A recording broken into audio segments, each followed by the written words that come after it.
Boeing relied on single sensor for 737 MAX that had been flagged 216 times to FAA.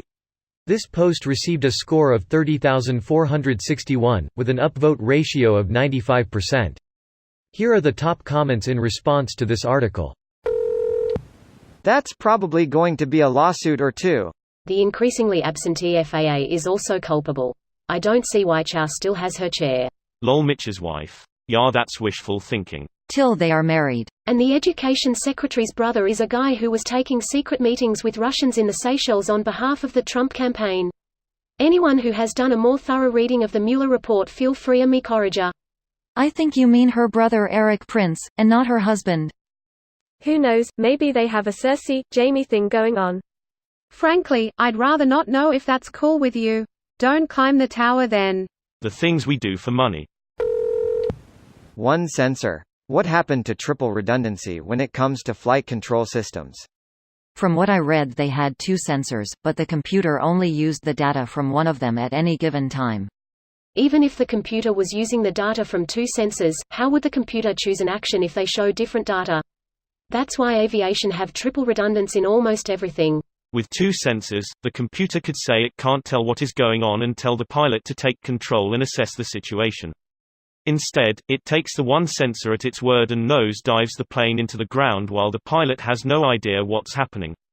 Two sensors can detect if they disagree but not which sensor is faulty. At T3 minutes 31s, a temperature sensor failed in the middle engine. At T5 minutes 43s, the second temperature sensor in the same engine failed, triggering an automatic shutdown of that engine. At T8 minutes, a temperature sensor on another engine failed with the second near red line failure. You may find that Boeing had a similar MCAS on a military transport tanker and that the military made Boeing limit how far MCAS could move the trim to within the limits of counteracting by the elevator, and also required the use of both AOA sensors indicating high AOA before the system took action. The military saw the potential problem before they took the planes. Boeing already knew about the potential problems of MCAS, runaway stab, and the single sensor issues because one of their customers refused to accept it.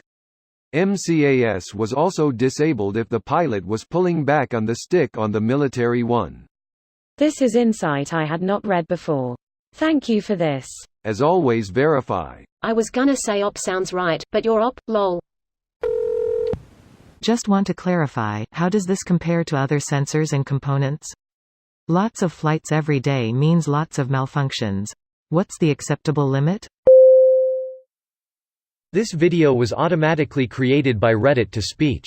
The article and comments in this video were selected from Reddit according to their upvotes, and any paraphrasing was performed by smmry.com, without any human intervention.